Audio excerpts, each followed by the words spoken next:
De fines pluies sur la ville de Cotonou environ depuis la matinée de ce 12 septembre 2025. Mesdames et messieurs, bonjour. Voici les titres de ce journal.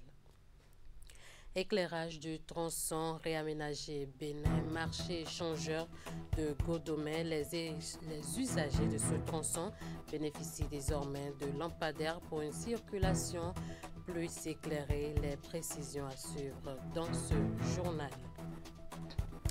Le déménagement du plus grand marché à ciel ouvert de l'Afrique de l'Ouest est imminent. L'ANAGEM a échangé avec les acteurs concernés sur le dispositif organisationnel mis en place à cet effet. Les précisions dans un instant. Et puis, l'association Presse pour les pauvres a réuni divers acteurs socio-professionnels autour des enjeux démocratiques, socio-économiques liés aux élections générales. C'est à la faveur d'une conférence publique. Le détail à suivre. À nouveau, bonjour. Le tronçon Bénin, marché échangeur de Godomais qui a fait peau neuve il y a quelques mois, reçoit une nouvelle touche. Depuis quelques semaines, les riverains et usagers de ce tronçon ont droit à une circulation plus éclairée grâce aux lampadaires publics installés. Nous vous proposons les images du passage d'une équipe de la rédaction sur ce tronçon.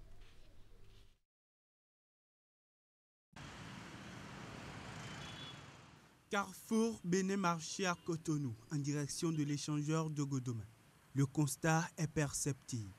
Une nouvelle représentation de la circulation pour les usagers de la voie grâce aux nouveaux lampadaires solaires disposés le long du tronçon.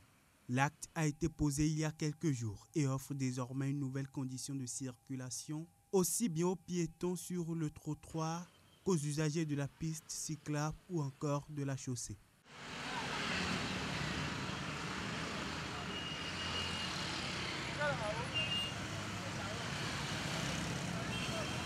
Sur le passage, conducteurs de motos ou engins à 4 roues et plus ne dépendent plus forcément des phares de leurs différents moyens roulants pour avoir un champ de vision éclairé. Ils bénéficient désormais d'un éclairage favorable à une circulation plus ou moins fluide et sécurisée. Même ici au niveau du contournement au bas de l'échangeur, pour une destination sur Calavi autrefois craint la nuit, les piétons circulent désormais à n'importe quelle heure sous la clarté des lampadaires. Les lumières qui sont sur le tronçon permettent aux usagers, ceux qui marchent, de circuler plus facilement. Les motos aussi, on voit plus clair et ça apporte plus de sécurité. Tout est bien clair et ça me permet de traverser tout le contournement sans forcément m'inquiéter. Bon, il y avait l'obscurité partout. Mais après l'installation de ces lampadaires, on circule librement et il y a l'éclairage partout. Cela peut aussi permettre d'éviter les accidents sur le trafic local et autres. Pour l'éclairage, là, ils ont fait un pas d'avance et c'est très bien, c'est à encourager.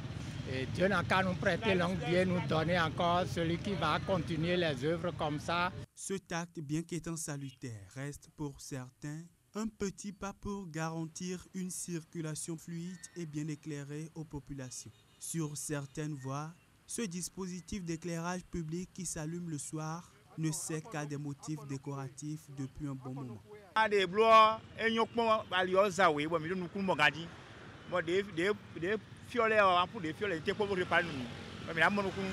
Un appel des usagers pour, une fois encore, attirer les attentions sur les lampadaires qui ne s'allument plus pour une raison ou une autre. Un cri qui résonne depuis plusieurs mois dans certaines villes du pays. Le déménagement des occupants du marché d'Antokpa devra être effectif en janvier 2026. En vue de vulgariser ce principe acquis et présenter le dispositif organisationnel mis en place à cet effet, une série de rencontres avec les acteurs concernés est entamée en début de semaine par l'Agence nationale de gestion des marchés ANAGEM sur 2 sites majeurs de la nouvelle carte commerciale du Bénin. Il s'agit du pôle commercial du stade général Mathieu Kérékou de Cotonou et du pôle agroalimentaire du Grand Nokoué.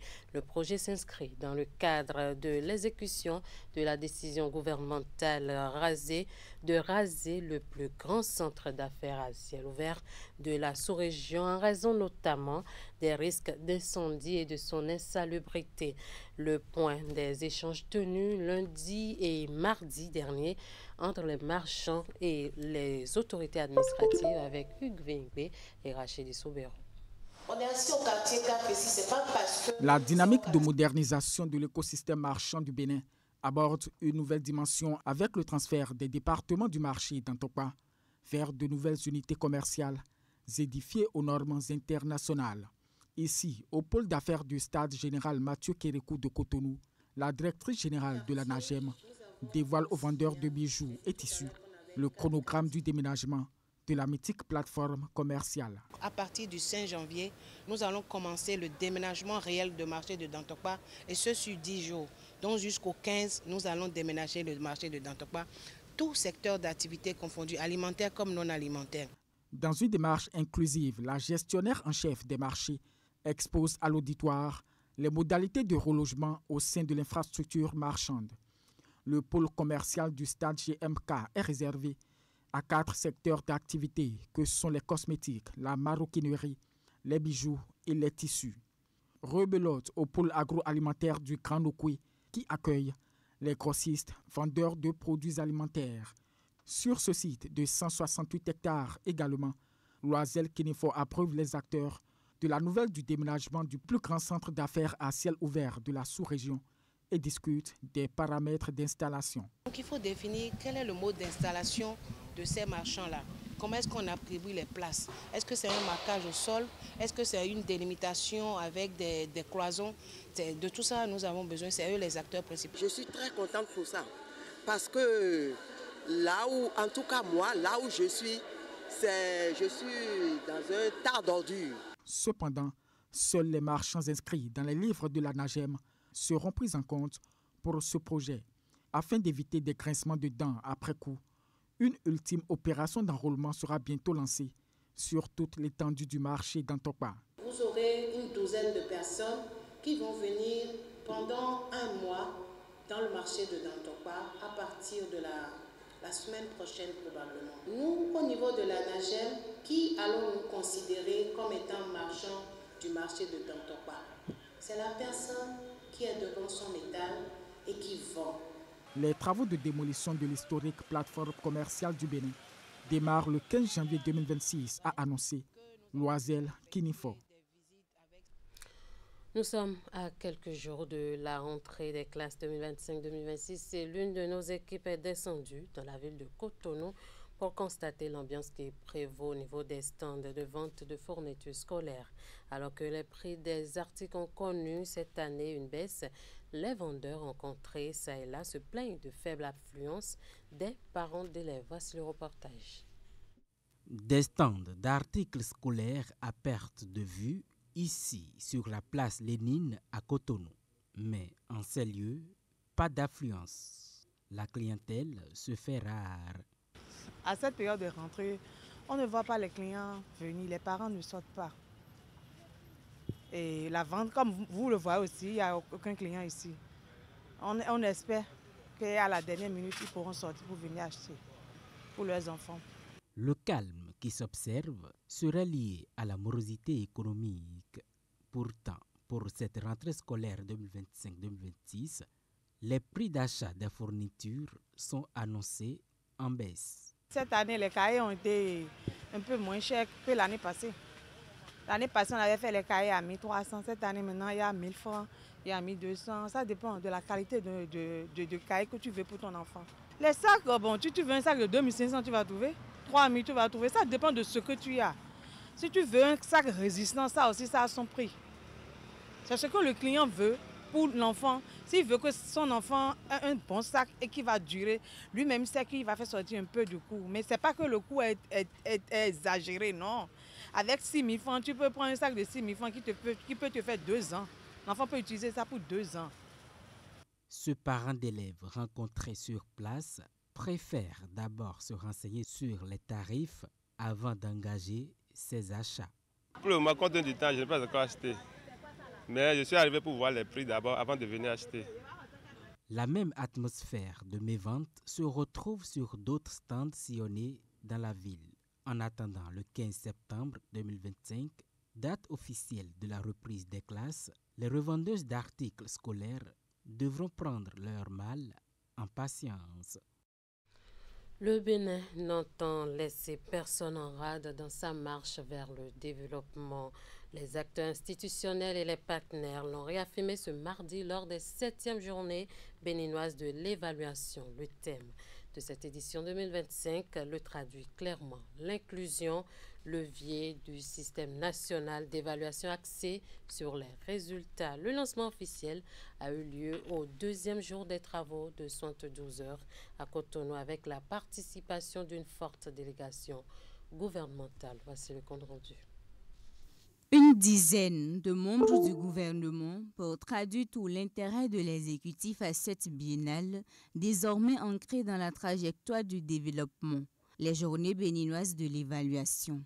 À cette 7e édition, l'inclusion dans les politiques publiques n'est plus un objectif, mais plutôt une condition indispensable d'appréciation.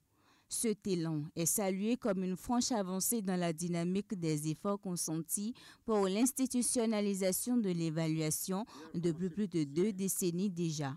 Les échanges d'idées, les expériences partagées nous permettront d'avancer ensemble vers un modèle d'évaluation plus juste et plus pertinent, capable de mesurer les impacts réels de nos politiques publiques et de garantir qu'aucune personne, quelle que soit sa situation, ne soit laissée de côté. Mettons au cœur de l'action du système des Nations Unies au Bénin le principe « ne laisser personne de côté », « leave no one behind », qui guide nos partenariats avec le gouvernement béninois. L'inclusion se sacralise dans un contexte de faible utilisation des résultats de l'évaluation dans les processus décisionnels. Acteurs du secteur public, décideurs politiques, chercheurs et praticiens en discutent donc pendant 3 jours pour une meilleure efficacité de l'action publique. Les méthodes innovantes d'inclusion et l'approche d'endogénisation sont des points d'intérêt de la conférence phare de ces journées. L'inclusion ne signifie pas seulement ouvrir les portes de l'évaluation à un plus grand nombre. Elle signifie aussi donner voix aux citoyens, aux communautés locales, aux jeunes, aux femmes et aux groupes vulnérables. Inclure, c'est renforcer la pertinence de l'appropriation des résultats. Inclure, c'est aussi bâtir un consensus national autour de l'action publique et garantir que l'évaluation devienne un outil partagé par tous. C'est alors que le Bénin va réaliser pleinement la vision 2060 à l'AFIA avec un large satisfecit dans l'inclusion au cœur de la gouvernance axée sur les résultats.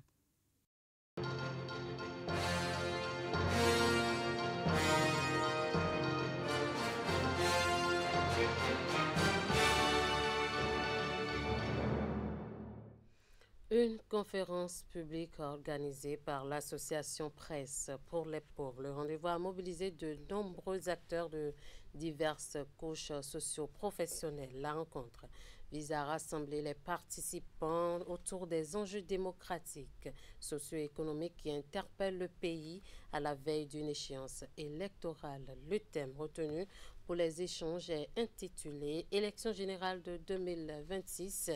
Quel modèle politique pour le Bénin de demain? Et Maître Hélène Amonsou et Georges Vaudounon pour nous en dire plus. La rencontre se veut un moment de conscientisation citoyenne. Elle a rassemblé de multiples acteurs, dont des enseignants, étudiants, membres d'organisations diverses, de la société civile, leaders religieux et autres. L'événement est organisé par l'association Presse pour les pauvres.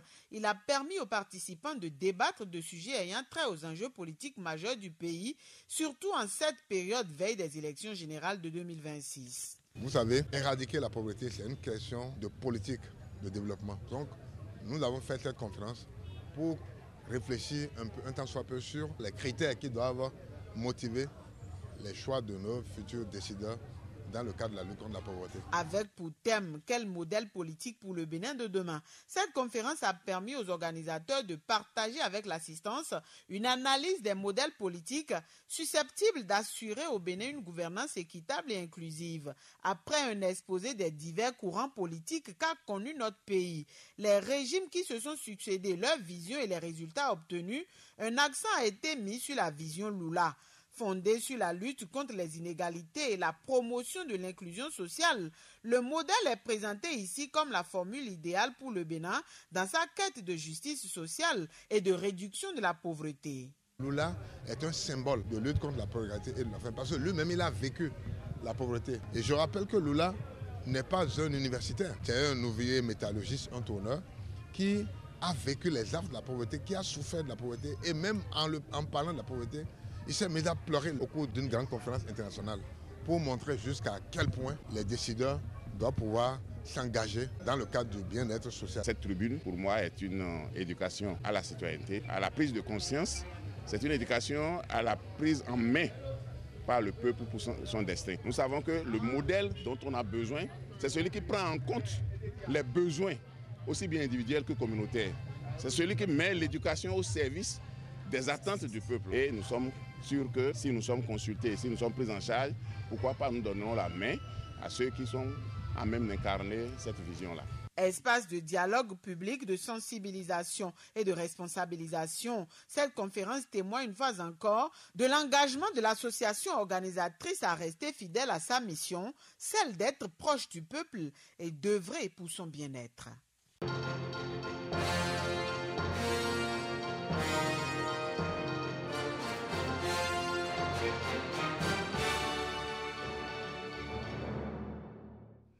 Dans la suite de ce journal, l'ambassade de Chine près le Bénin a accueilli mardi 9 septembre un événement émouvant et solennel. Il s'agit d'un séminaire de commémoration du 80e anniversaire de la victoire de la guerre de résistance du peuple chinois contre l'agression japonaise et la guerre mondiale antifasciste. Sous le thème « Garder l'histoire à l'esprit, chérir la paix et créer ensemble un bel avenir », cette rencontre, plus qu'une simple cérémonie, a été une puissante leçon d'histoire, un appel vibrant à la paix et un témoignage de résilience. Ulrich Gaba. Le centre culturel chinois de Cotonou se transforme à l'instant d'une soirée en un espace d'échange et de mémoire vivante. Dans cette salle polyvalente, où flottait une atmosphère de recueillement et de respect, les invités découvrent l'histoire de la Chine et du monde à travers la victoire sur l'agression japonaise. Cet atelier, organisé par l'ambassade de Chine, offre des perspectives sur un devoir de mémoire. La guerre de résistance du peuple chinois contre l'agression japonaise est une partie intégrante de la guerre mondiale antifasciste. Durant cette guerre, la Chine a payé un lourd tribut avec 35 millions de victimes et des pertes économiques s'élevant à 600 milliards de dollars américains. Les interventions, empreintes d'émotion et de gravité, ont mis en lumière les souffrances endurées par des millions de personnes et le courage inébranlable des résistants. Chaque mot prononcé a servi à rappeler que la paix n'est pas un acquis, mais le fruit d'une lutte constante et d'un engagement collectif. Il est essentiel de revenir sur les sacrifices et les contributions des peuples qui ont résisté au fascisme et permis la victoire de la liberté sur l'oppression. À ce titre, la Chine et l'Afrique, y compris le Bénin, ont joué un rôle que l'histoire ne doit jamais oublier. L'histoire, en effet, mesdames et messieurs, n'est pas seulement un récit du passé, elle est une boussole. Elle nous enseigne que l'oubli ouvre la voie aux dérives et aux tragédies. Permettez-moi, au nom du peuple et du gouvernement béninois, d'adresser nos salutations fraternelles au peuple ami de la Chine. Nous honorons le souvenir de celles et ceux qui ont donné leur vie pour la liberté. Nous réaffirmons notre engagement commun à défendre la paix, à promouvoir le dialogue entre les nations et à faire triompher l'esprit de coopération sur la logique de confrontation. Les intervenants ont rappelé les sacrifices héroïques consentis pour défendre la liberté et la dignité humaine. Il ne s'agissait pas de raviver de vieilles blessures, mais de tirer les leçons de l'histoire pour mieux bâtir l'avenir. Le séminaire a souligné l'importance de la transmission de cette mémoire aux jeunes générations afin qu'elles comprennent le prix de la paix et deviennent les artisans de sa pérennité. Ce séminaire a démontré que le passé n'est pas seulement que la mémoire n'est pas seulement une simple réminiscence du passé, mais un moteur pour l'action présente et future. En cette journée donc de commémoration, l'ambassade de Chine a offert un espace de réflexion où le souvenir s'est transformé en un engagement ferme pour un avenir plus juste et pacifique. Nous allons suivre quelques interventions qui ont marqué cette soirée. Ma grand-mère est née en 1920. Elle a aujourd'hui 105 ans. Elle est toujours en vie. Elle mène une vie heureuse grâce à la Nouvelle Chine. Elle fait partie des rares témoins encore vivants de la Seconde Guerre mondiale. C'est une fois, je lui ai demandé quelle est sa mémoire sur cette histoire sombre. Elle m'a dit, presque chaque soir, son père l'a cachée sous le lit, puisqu'il y a toujours des soldats japonais qui ont fait intrusion dans les maisons des civils chinois pour chercher les jeunes filles chinoises à humilier, à maltraiter et à violer. Nous nous souvenons de l'histoire pour construire l'avenir. La victoire est non seulement une fierté pour la nation chinoise, elle présente aussi un patrimoine spirituel précieux pour tous les Chinois à travers le monde. La victoire de 1945 n'appartient pas uniquement à la Chine ou aux nations directement impliquées. Elle est un héritage commun à l'humanité. Garder l'histoire à l'esprit, c'est refuser l'oubli. C'est transmettre aux générations futures les leçons tirées des drames de la guerre et des sacrifices consentis. Pourquoi cette histoire nous concerne-t-elle, nous Africains, et vous, jeunes, ou la jeunesse béninoise? Parce que la Chine nous montre que même un peuple confronté à une puissance étrangère écrasante peut résister avec courage et dignité. Parce que l'histoire de la Chine nous rappelle que la lutte pour la liberté n'est jamais vaine, même si cela exige des sacrifices. Nous devons préserver fermement la paix et le développement et nous opposer ensemble à la division du monde. Deuxièmement, nous devons défendre fermement le multilatéralisme et nous opposer ensemble à l'unilatéralisme et à l'intimidation. Troisièmement, nous devons continuer d'élargir la coopération mutuelle bénéfique et nous opposer ensemble à l'isolement et au découplage. Enfin, quatrièmement, nous devons apporter une réponse collective aux défis planétaires et nous opposer ensemble à la recherche des intérêts égoïstes au détriment d'autrui. Et voilà qui met fin à ce Trésor au Bénin. Merci de nous avoir suivis. Merci à toute l'équipe de rédaction, de réalisation et de diffusion. Passez un très bon après-midi en compagnie des programmes de Canal 3 Bénin.